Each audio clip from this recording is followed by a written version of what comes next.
Hello Environment. Nah, kembali lagi di Sharing is Caring HMTL FTUSU.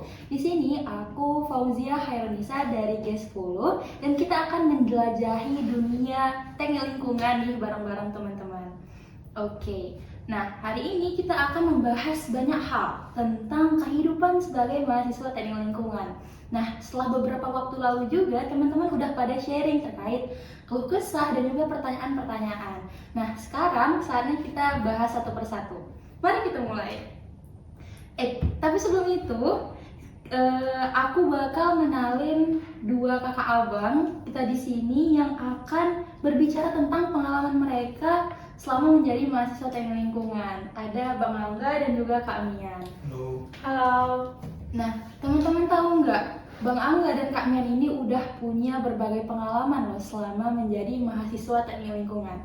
Bang Angga sendiri merupakan Ketua Umum Himpunan Mahasiswa Teknik Lingkungan FTUSU periode 2022-2023. Gak hanya itu, Bang Angga merupakan Asisten Laboratorium Pengendalian Pencemaran Udara dan Mitigasi Perubahan Iklim. Nah, gak hanya itu lagi nih teman-teman, Bang Angga juga merupakan Project Manager di Plastic Waste Management Activity Center. Beralih kepada Kak Mian yang gak kalah kerennya nih teman-teman. Kak Mian merupakan asisten laboratorium ilmu ukur tanah dan juga pengendalian pencemaran udara dan mitigasi perubahan iklim. Dan Kak Mian merupakan founder Plastic Waste Management Activity Center. Mungkin kita sapa dulu kali ya. Selamat datang Bang Angga dan juga Kak Mian. Apa kabarnya hari ini? Alhamdulillah baik. Kalau aku sehat-sehat sih bisa. Gimana sih perasaannya Kak diundang ke podcastnya HMTL untuk ngebahas sharing is caring? Aku dulu nih. Ya. Kalau aku senang sih, soalnya kan belum pernah sebelumnya gitu. Jadi ibaratnya saya terpilih gitu ya untuk membagikan pengalaman saya selama menjadi mahasiswa dan juga di himpunan mahasiswa teknik lingkungan buat teman-teman sekalian. Mungkin dari aku? Mungkin karena juga ini podcast pertama aku ya, agak debar lah ya kan. Tapi ya santai aja, mungkin bisa rekan-rekan ikuti gitu. Karena ada beberapa ilmu yang bisa rekan-rekan ambil dari kami dua. Oke. Nah jadi Kak Bang, form udah dibagikan dan juga udah dilakukan lah sharing gitu kan dari teman-teman. Nah jadi di sini ada beberapa pertanyaan ya. Mungkin untuk Bang Angga pertama, Bang, sebenarnya jurusan teknik lingkungan itu apa sih Bang?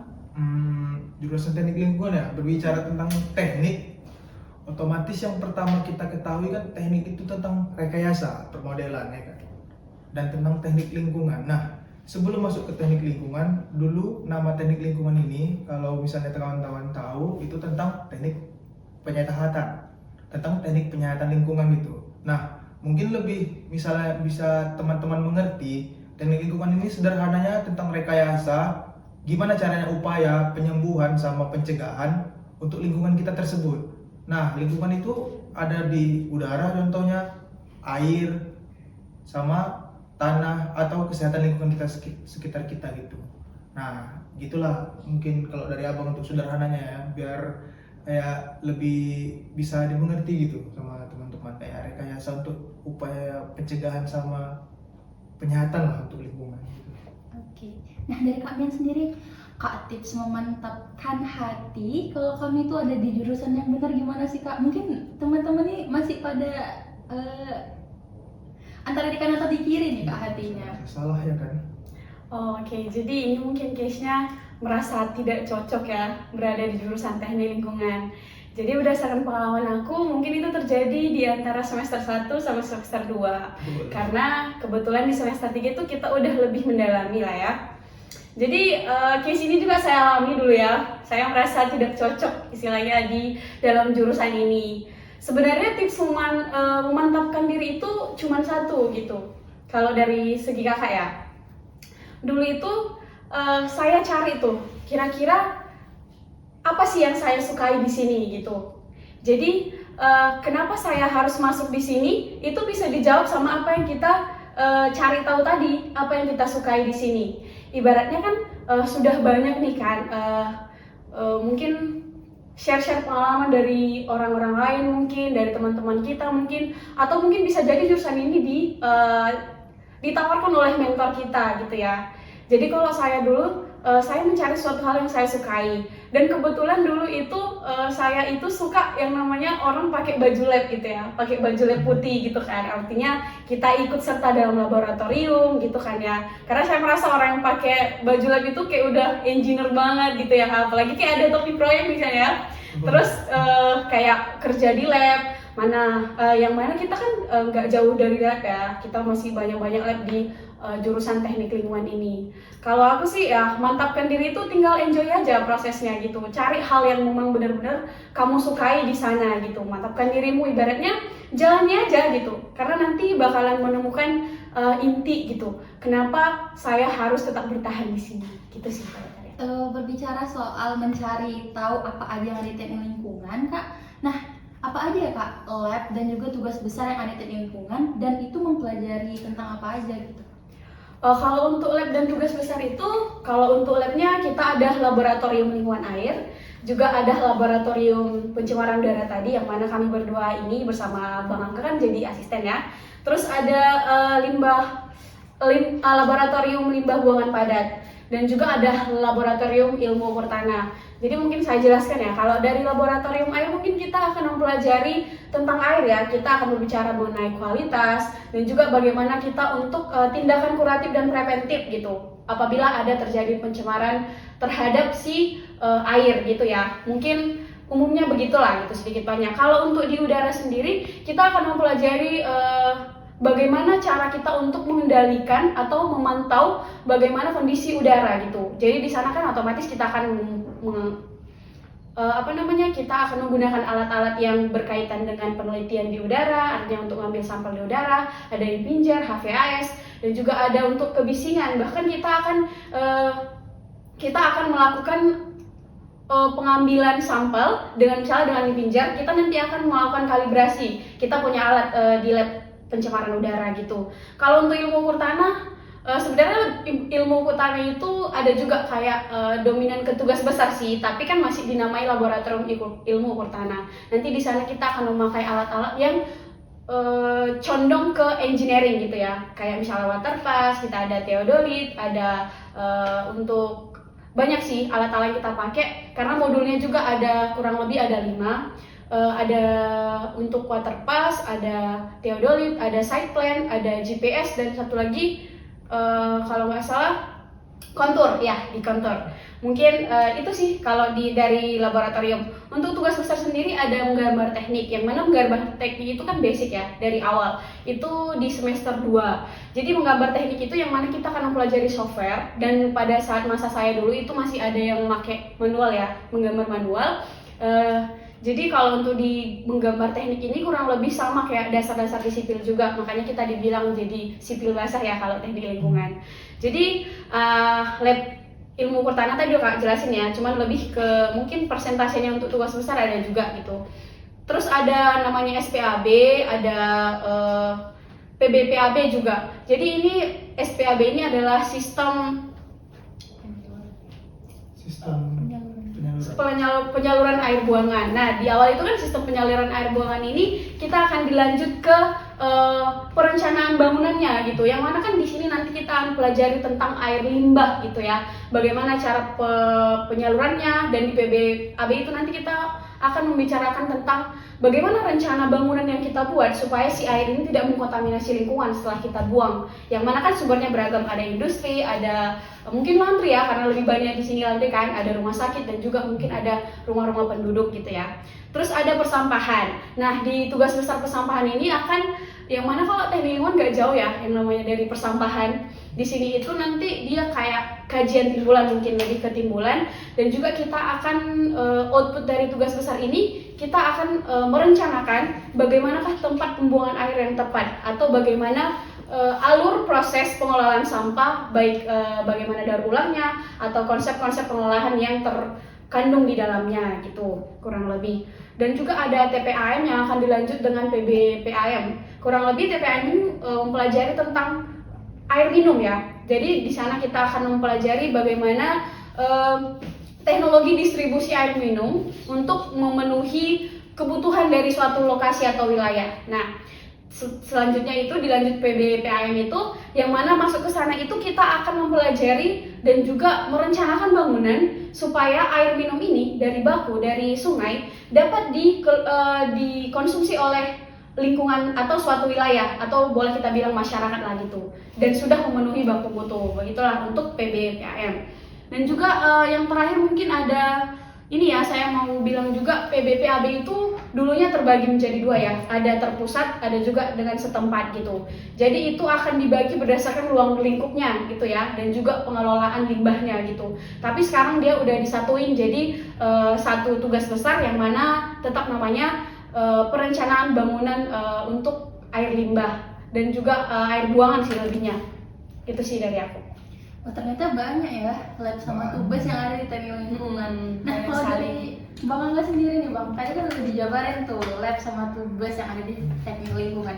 Kalau dari Abang, lab atau tubes apa sih yang tersusah? Dan teman-teman tahu nggak, kalau misalnya kita lagi menjalani suatu lab atau tubes kan mau nggak mau harus dijalani sampai akhir ya kan? Nah, gimana tips Abang untuk enjoy menjalani lab tubes yang Abang rasa susah itu Bang? Nah, kalau menurut abang sendiri nih ya, ini pengalaman pribadi lah setelah menjalani 9 semester nih kawan-kawan.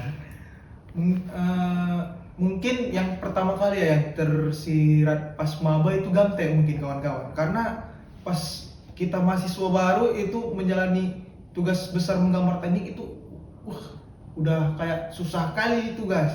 Setelah menjalani 9 semester rupanya masih ada tugas besar yang lebih susah. Nah, kalau menurut abang sendiri itu PBPAM. Karena kenapa? Karena PBPAM ini yang abang pikir itu kan kayak mana caranya perencanaan pengelolaan air minum. Nah, di situ ada hitung-hitungannya. Mungkin nanti untuk suatu bangunan, contohnya intake. Nah, berapa air baku yang masuk untuk ke badan air itu nanti dihitung, bar screen, fine screen-nya. Nah, masuk ke prasedimen berapa, nanti dikoagulasi, flokulasi itu dihitung pakai misalnya pakai PAC ya di PDAM sekarang. Nah, kalau dari abang pengalaman sendiri gimana caranya enjoy itu ya jalani aja, sama jangan banyak buat tingkah lah.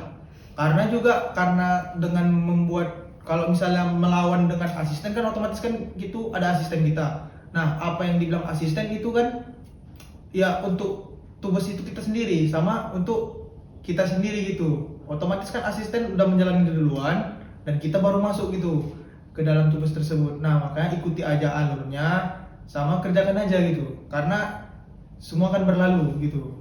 Nah, kalau abang itu kerjain aja, nothing tulus lah. Nah, selesai lah dia tugasnya itu.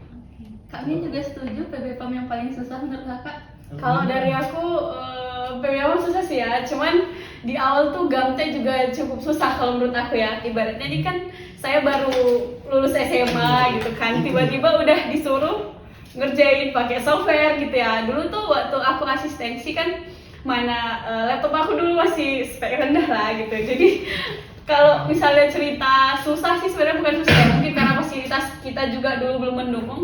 Kenapa belum mendukung? Karena menurut saya itu miskom gitu. Sayanya nggak tahu kalau misalnya masuk teknik ini didukung dengan fasilitas software gitu kan, kita harus pakai software gitu. Cuman dulu diupayakan gitu kan ya.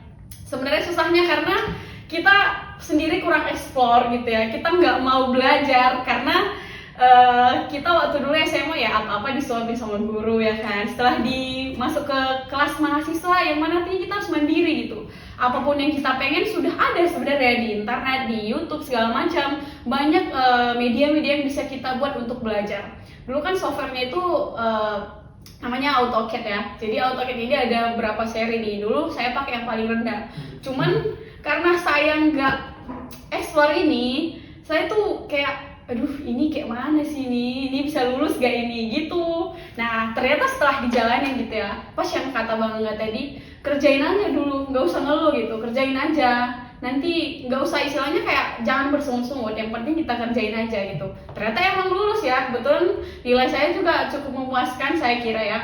Dan yang kedua mungkin PBPAM gitu ya. Jadi saya setuju kalau abang bilang PPPM ini susah gitu, karena sebenarnya itu belum lama ya berlangsung, masih baru kan? iya masih baru berlangsung.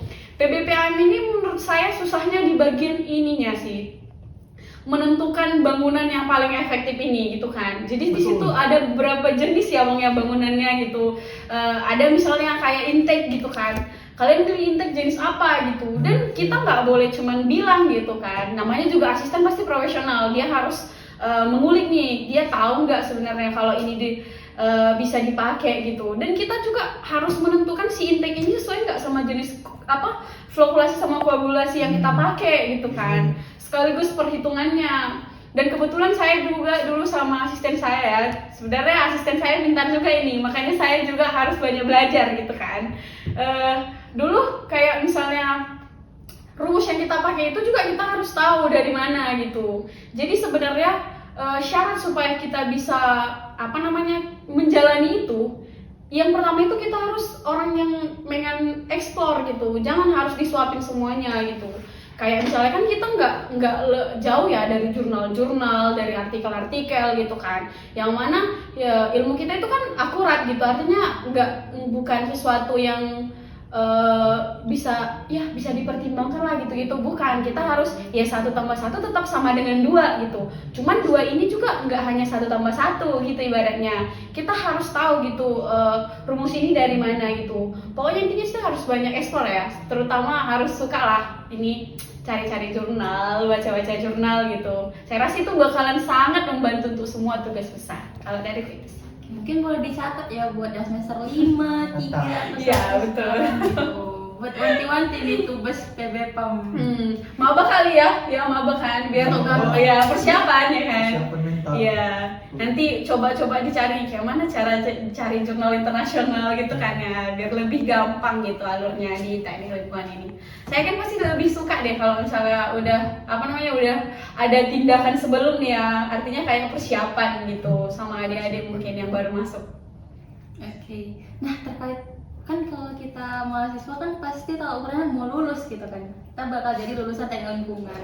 Tapi kan kita punya kekhawatiran, aku capable nggak ya sebagai lulusan teknik lingkungan. Nah, dari Kak Mian sendiri nih Kak, apa aja sih yang harus kami lakukan buat jadi ningkatin value gitu sebagai mahasiswa teknik lingkungan, so nantinya tamat jadi lulusan teknik lingkungan.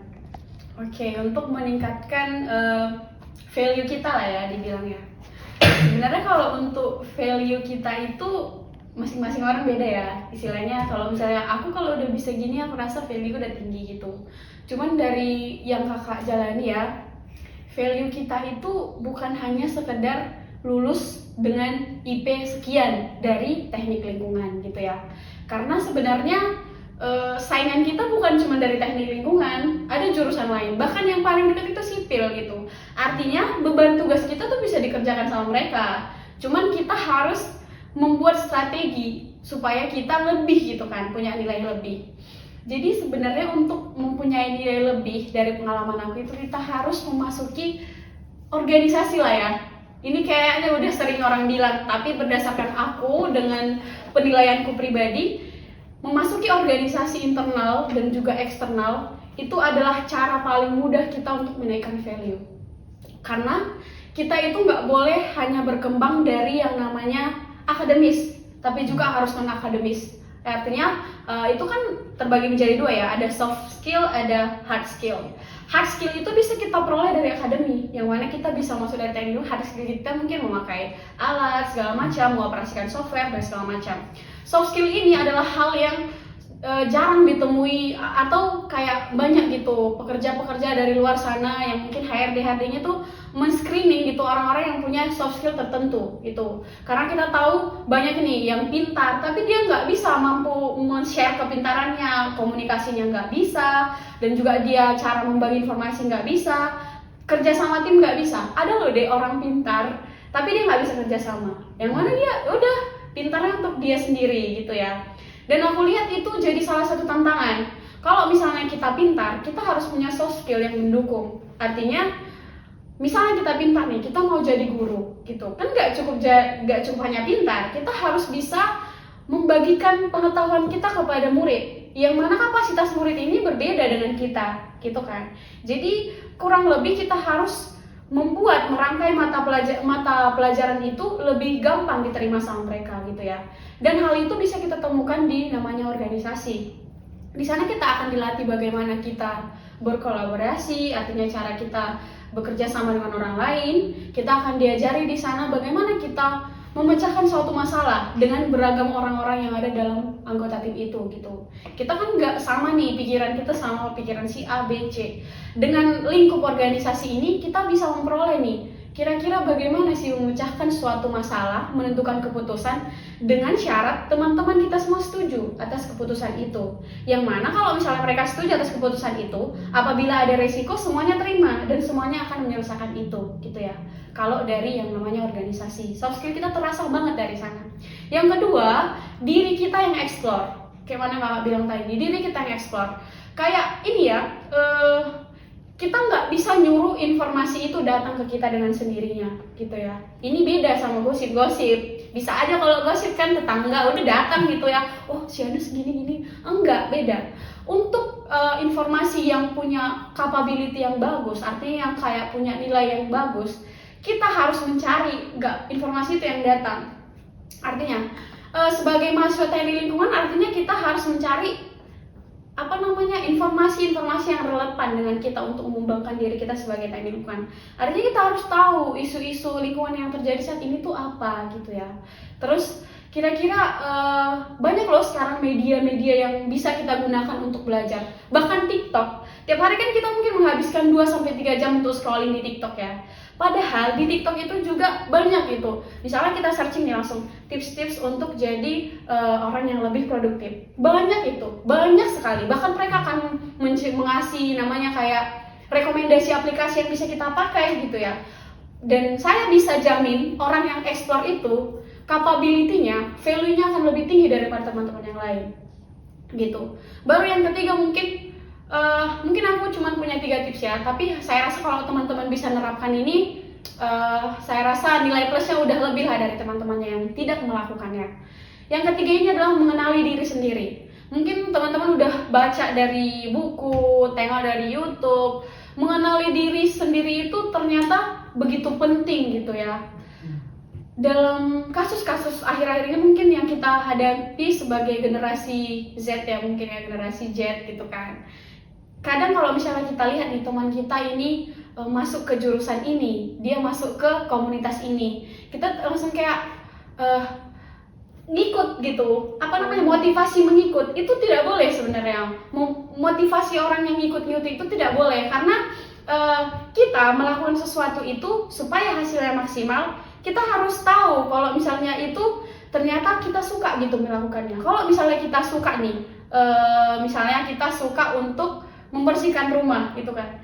Kalau misalnya kita suka membersihkan rumah, kita nggak akan capek kan. Beda sama orang yang mager, bersihin kamarmu dong. Kalau orang tua misalnya kayak gitu, dia nggak akan ini, aduh mak nanti aja gitu kan ya. Beda sama kita yang memang orangnya itu suka bersih segala macam, pasti kita menikmati itu sebagai suatu hobi gitu ya.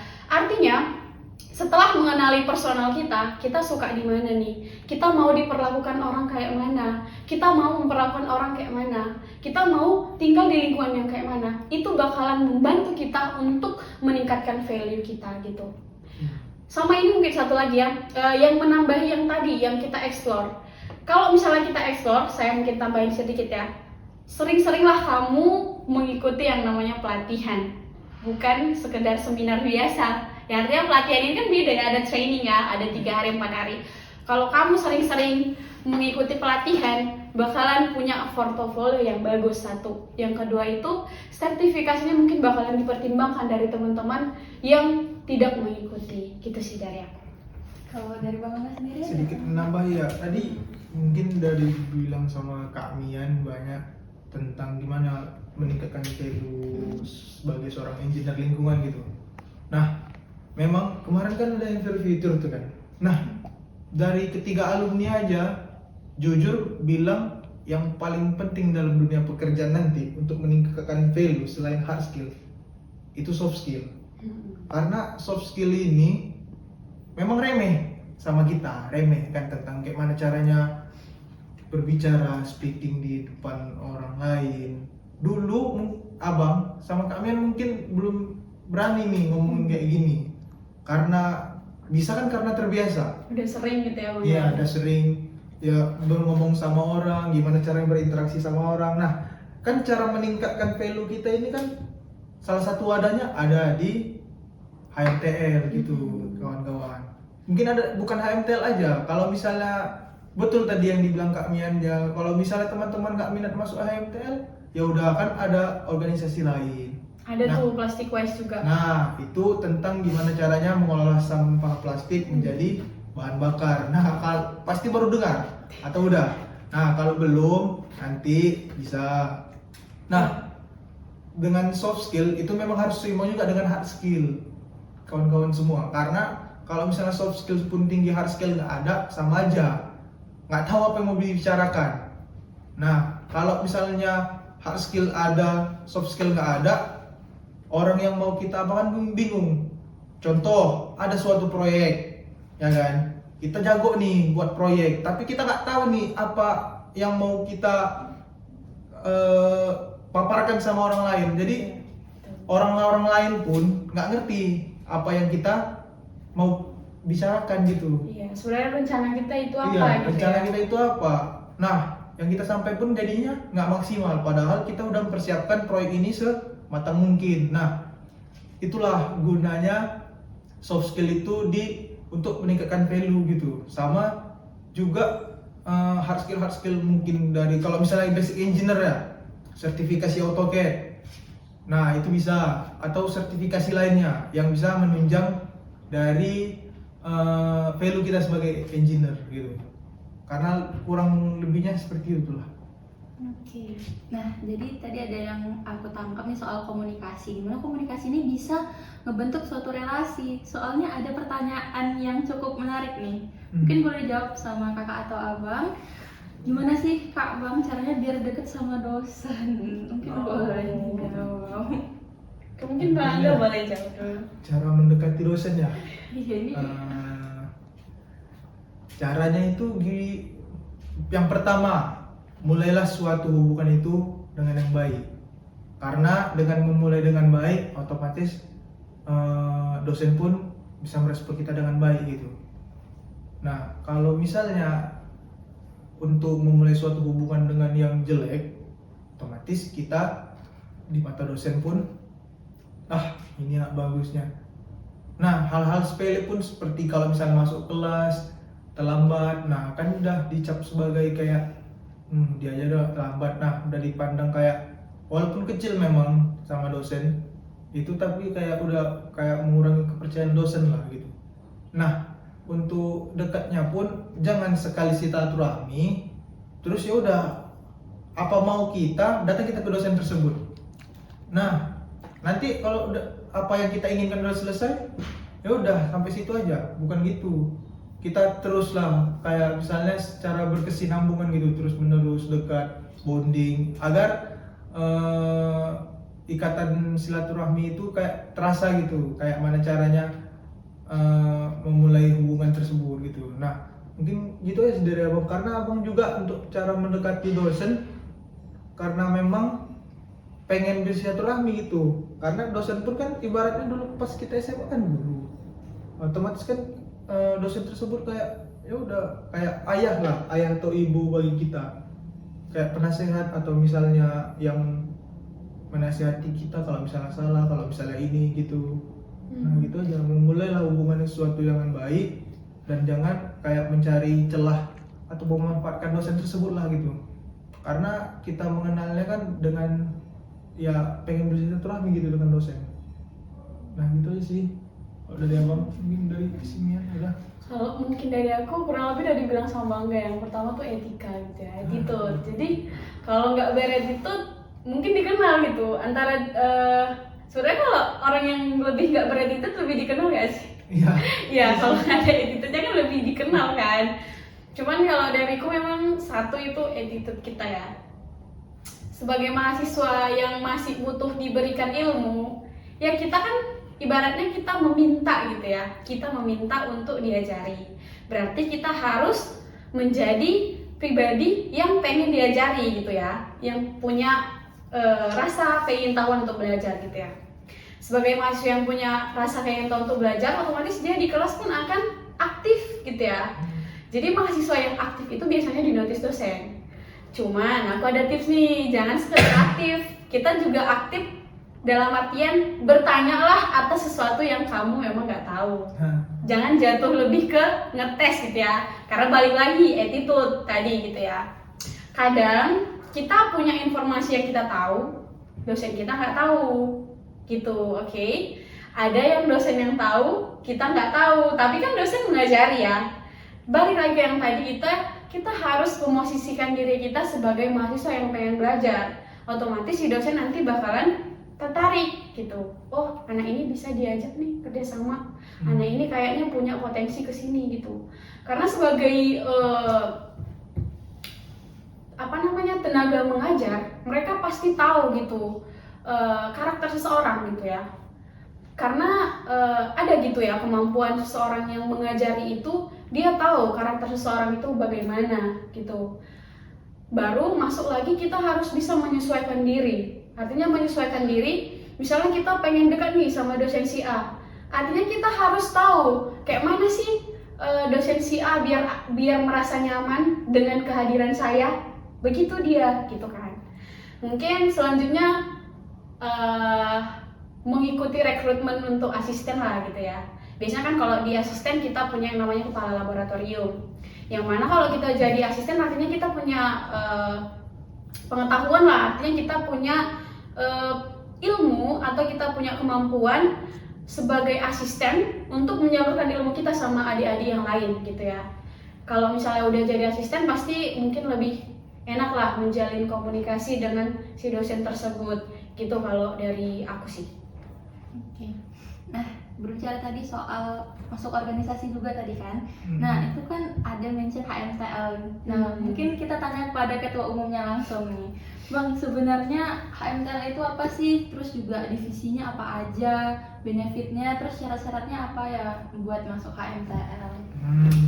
Tadi kan udah berbicara tentang apa meningkatkan value kan, salah satunya inilah wadahnya, Himpunan Mahasiswa Teknik Lingkungan. Nah, apa itu Himpunan Mahasiswa Teknik Lingkungan? Ya, Himpunan HMTL ini sendiri adalah suatu organisasi internal yang berdiri di Fakultas Teknik itu adik-adik. Karena kan kita di masing-masing 7 jurusan itu ada himpunan masing-masing, himpunan sama ikatan. Nah, HMTL inilah himpunan yang ada di bawah Teknik Lingkungan. Nah, tadi divisi ya? Iya. Nah, kalau itu divisi sebenarnya beda-beda di masing-masing periode kepengurusan. Itu tergantung di kepengurusan. Nah, kalau misalnya di kepengurusan aku sendiri, itu yang pertama ada kaderisasi.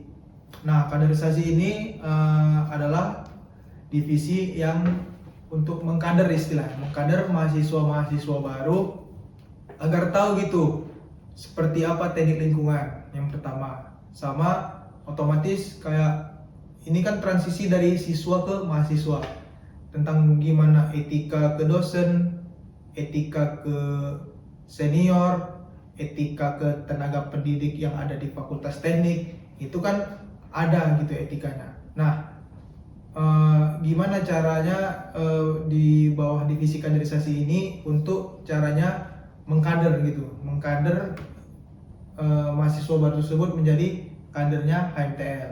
Nah, yang kedua ada divisi internal. Nah, divisi internal sendiri ini divisi yang istilahnya membonding kepengurusan lah, membonding kepengurusan agar lebih silaturahminya kuat, agar kekuatan emosionalnya menjadi lebih dekat. Nah, ini tugasnya dari divisi internal gitu, bonding internal, namanya aja udah internal kan. Nah, kalau eksternal ini divisi yang jalin relasi ke luar gitu. Contohnya misalnya ada event, nah eksternal lah yang menaunginya. Istilahnya mukanya HMTL itu ada di eksternal. Kalau misalnya di luar, ini tentang divisi eksternal. Nah, yang keempat ada divisi Kominfo. Divisi Kominfo ini tentang gimana HMTL ada di sosial media. Hidup nggak sosial medianya di HMTL? Nah, kalau sekarang kan orang lebih kayak banyak branding di sosial media nggak sih? Iya, betul. Terkadang inilah contohnya, aku baru baca berita UMKM lokal resah dengan adanya TikTok Shop, dengan adanya Shopee. Iya, betul. Nah, itu sedikit tentang sosial media.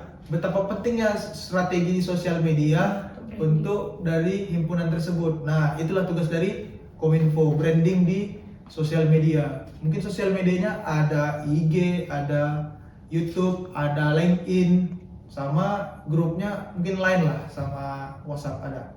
Nah, yang terakhir ada Penpro, pendidikan dan keprofesian. Nah, di sini istilahnya untuk divisi yang mewadahi mahasiswa-mahasiswi teknik lingkungan untuk gimana caranya build up hard skill gitu. Kenapa di sini dibilang hard skill? Karena kan mungkin dari Penpro sendiri itu ada kayak misalnya semacam pelatihan untuk esai sama PKM. Misalnya kawan-kawan yang berminat di karya tulis ilmiah, nah di situ Penpro bisa menaungi. Nah, juga di UAS UTS itu Penpro mewadahi. Matkul yang terkenal di teknik lingkungan ini adalah satuan operasi, kawan-kawan. Nah, di situ butuh mentorship yang betul-betul bisa memecahkan suatu masalah untuk bisa diselesaikan sama-sama. Nah, ada juga kayak kemarin tuh baru ada Enviro Fitur tentang gimana sih prospek kerja teknik lingkungan di masa kini. Nah, itu adalah ada seminarnya, ada webinar. Kalau seminar itu langsung juga, dan webinar secara online. Dan kita punya alumni-alumni yang hebat loh untuk gimana caranya ada prospek kerja di dunia luar. Sama tadi apa lagi? Benefit ya? Benefit dan Syarat. syarat. Syarat dan syarat masuk ke himpunan mahasiswa teknik lingkungan ini ya lolos menjadi kader gitu. Nah, kan tadi ada divisi kaderisasi. Nah, itu mahasiswa-mahasiswa baru ini atau adik-adik yang sedang menjalani masa pengkaderan atau misalnya sedang di kader, itu ikuti aja gitu alurnya. Karena ya untuk syarat menjadi anggota himpunan mahasiswa teknik lingkungan tersebut itu adalah menjadi kader HMTL tersendiri. Nah, yang akan diwadahi oleh HMTL sama benefit. Mungkin dari benefit berorganisasi ya kita tahu lah semua. Yang pertama itu ya soft skill itu tersendiri. Mungkin kawan-kawan mungkin kayak menganggap karena ngapain sih organisasi buang-buang waktu, ya kan? Aku sama Simian sendiri adalah contoh bukti nyata gitu dari gimana himpunan sendiri itu kayak membentuk gitu, membentuk soft skill, karakter, gimana caranya ngomong sama dia. Otomatis kan masing-masing orang punya kayak pemikiran berbeda-beda. Itu gimana cara menanganinya ya di dalam organisasi gitu. Karena bukan mulu-mulu berbicara tentang organisasi yang memakan waktu, mendingan gue kayak gini atau misalnya mendingan gue kayak gitu. Memang jujur-jujuran aja organisasi inilah kayak mana caranya kita lebih mempelajari sifat-sifat manusia gitu. Kadang-kadang ada contohnya dia di depan kita baik, nanti di belakangnya kayak gini. Nah, kita mempelajari yang bentuk-bentuk manusia kayak gitu. Nah, di organisasi lah. Apalagi untuk prospek ke depan di dunia kerja itu lebih kejam lagi daripada organisasi. Kawan-kawan semua itu FYI lah untuk kawan-kawan semua. Sama benefit yang mungkin soft skill, yang relasi itu. Nah, di sini aku berbicara bukan benefit tentang ber-HMTL ya. Ini lebih ke organisasi lah, lebih yang kayak lebih ke universal gitu, yang ke semua. Contoh kecilnya memang relasi lah, karena mungkin kawan-kawan semua yang nonton bullshit lah gitu. Karena kalau misalnya organisasi relasi aku bisa sih nyari relasi sendiri. Nah, aku sekarang lagi freelance ya di suatu PT tentang penanggung jasa K3 gitu. Nah, itu dari relasi kawan-kawan semua. Kenapa aku bisa masuk ke PT tersebut? Nggak mungkin aku bisa masuk, ya udah tinggal masuk aja ke PT tersebut tentang PJK 3. Nah, itu dari relasi organisasi gitu. Nah, begitu pentingnya relasi untuk kita mendapatkan yang tersebut. Nah, juga kemarin pas Enviro Fitur nih, Bang Usman, dia ada relasi juniornya tiba-tiba menjadi atasan dia. Nah gitu. Karena kadang juga kita nggak tahu relasi ini kita entah junior kita, entah senior kita gitu. Jadi mungkin kalau misalnya tentang benefit itu sih, sama syarat-syarat kan apa aja organisasi yang udah di MTL. Baik. Nah, sebelum kita next question, jadi di sharing is caring ini Kak Bang, kita juga nampung keluh kesah nih dari teman-teman sekalian. Nah, izin ngebacain. Ini ada dari teman kita, Kak Bang, dosen sering banget ngeghosting, ditambah lagi rumahku jauh gitu kan. Terus ada lagi yang kesel banget, Kak Bang, dapat teman beban tapi nilainya lebih tinggi. Aku belum punya laptop nih, jadi susah kalau mau ngerjain tugas, harus minjem dulu Kak Bang. Terus juga kelas TL terlalu kecil dan panas. Nilai semester ini mengecewakan Kak Bang, nggak sesuai sama effort yang udah kuberikan. Terus juga pulang asistensi selalu malam. Aku selalu anak strict parent, kesulitan nih. Terus juga capek nih Kak, asisten kami ribet banget. Mungkin boleh dong dikasih penyemangat gitu Kak Bang, bagi mereka yang ada keluh kesah nih selama menjadi mahasiswa teknik lingkungan. Kayaknya ini ada yang baru masuk deh. Iya. Baru kayak Iya, betul. Keluh kesahnya ya memang begitu ya. Saya juga merasakan hal yang demikian dulu ya. Jadi sebenarnya semua masalah itu bisa kita atasi dengan motivasi gitu. Sebenarnya motivasi kita itu untuk memasuki teknik lingkungan itu apa gitu ya kan. Mungkin banyak ya kayak asistensinya kelamaan mungkin ya, balik malam gitu kan. Ada yang orang tuanya strict parent gitu, ada yang kayak dosennya yang ghosting gitu, ada yang merasa effortnya udah lebih tapi UTS-nya nggak bagus gitu ya. Sebenarnya balik lagi gini, kalau misalnya di bagian ini mungkin ya aku bisa agak sharing dikit ya, dosen yang ngeghosting gitu ya. Sebenarnya bukan dibilang ngeghosting sih gitu kan, karena kan kita ada komting gitu kan. Sebenarnya komunikasi lagi, balik ke komunikasi gitu. Kalau misalnya si komtingnya komunikasi yang bagus sama si dosen, nggak mungkin terjadi hal-hal yang kayak gitu, nggak ada informasi hilang gitu aja. Dan setauku dosen-dosen di TL nggak ada yang kayak gitu ya. Kalau misalnya kadang nggak masuk kan ada kelas pengganti, mungkin diperbaiki lagi hubungannya. Kalau misalnya si komting nggak mau nih ngechat, males soal, nggak ada dibalas segala macam, nggak apa-apa, kita selaku mahasiswa pun boleh. Atas yang penting masih dalam masih dalam standar kita sebagai mahasiswa, dan jangan lupa attitude sangat penting, karena pada dasarnya si dosen nggak hanya punya kerjaan itu aja gitu kan ya.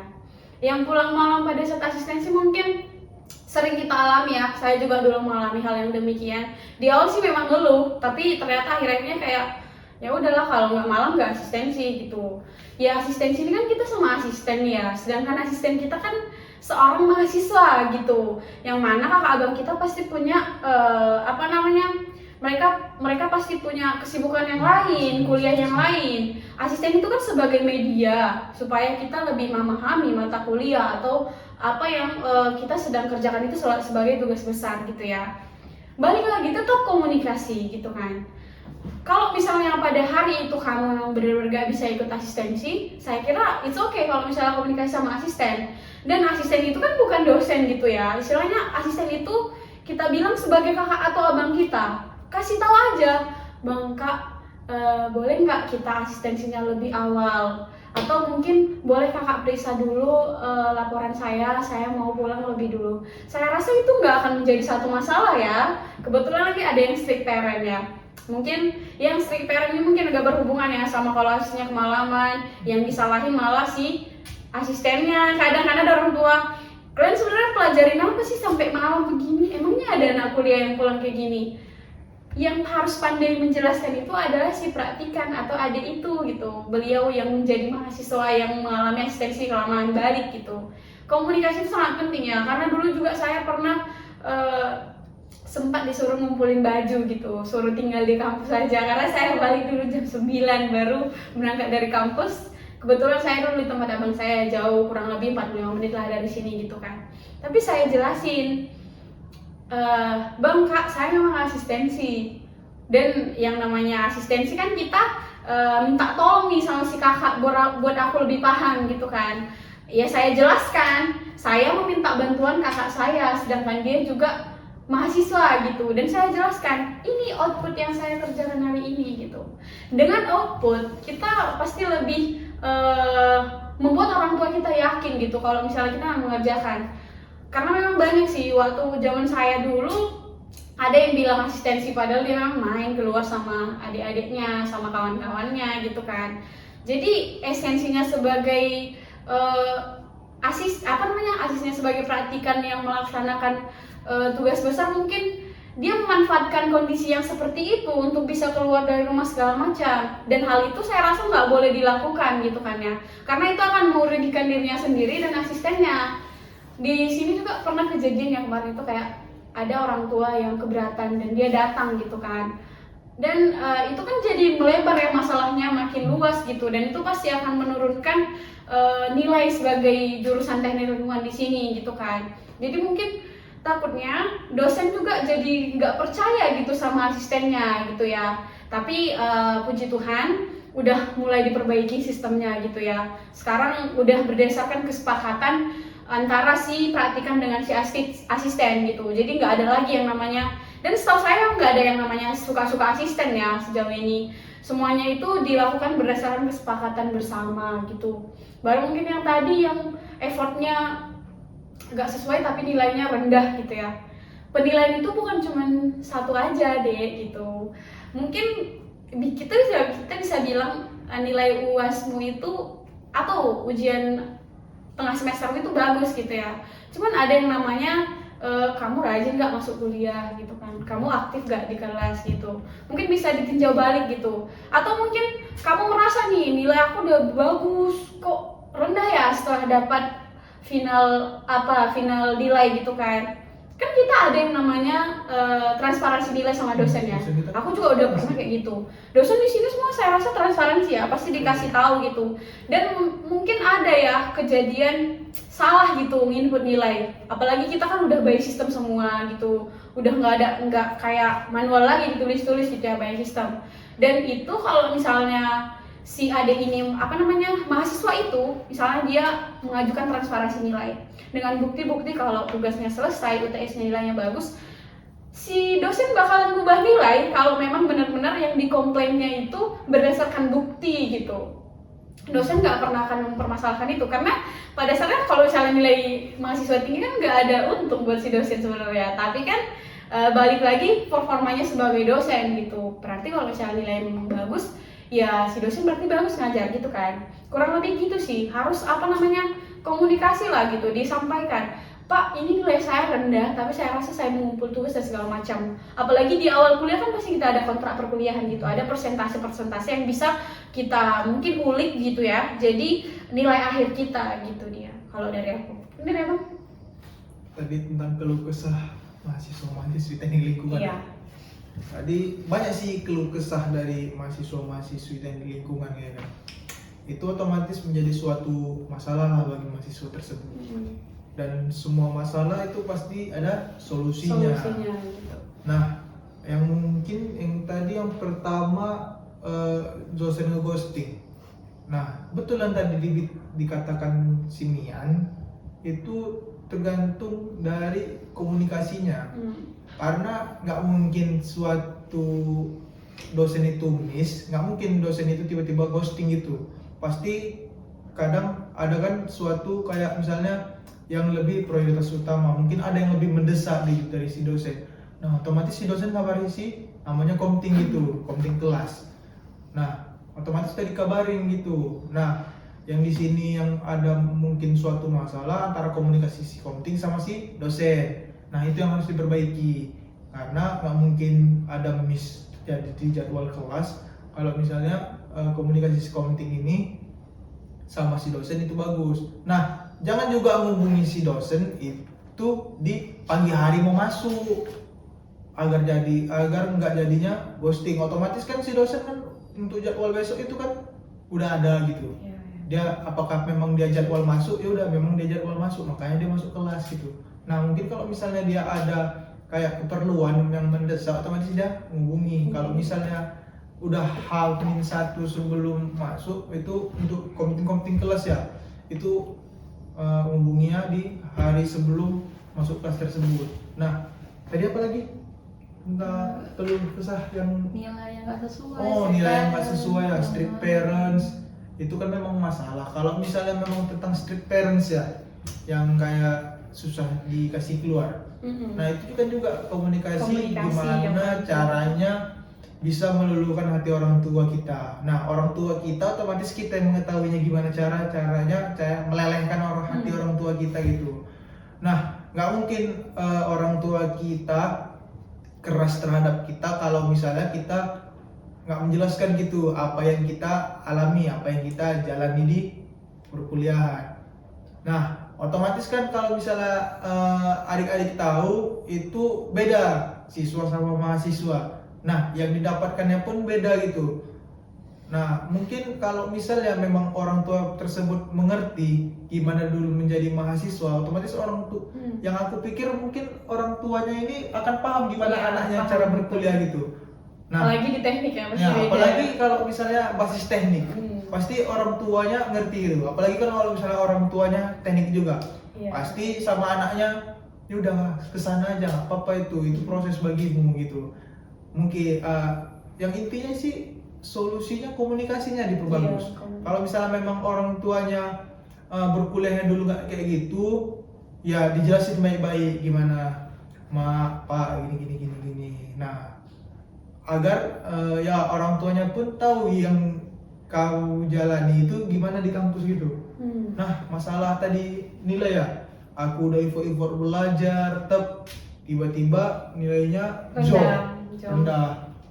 Nah itu kembali ke adik-adik semua gitu, apa yang dilakukan selama perkuliahan. Kalau misalnya memang kau kuliah ngerjain tugas, itu tugas walaupun kalau misalnya di kontrak kuliah sekitar 10-20% ya, itu kalau misalnya 0% bakal merah itu nilainya jadinya. Itu tugas berpengaruh. Mungkin adik-adik semua missnya pada di tugas ini. Ya, apalagi sekarang banyak PBL ya, 50% gitu. Kadang-kadang yang kayak gitu kenanya jong nilai jadinya, tugas-tugas yang sepele lupa entah lewat deadline. Nah kalau UTS UAS kan otomatis pada tahu semuanya kan. Iya. Kadang ya di situ lebih belajar lah, karena kan UAS UTS nggak bisa nyontek atau nggak bisa teman ngandalin, itu ngandalin diri sendiri.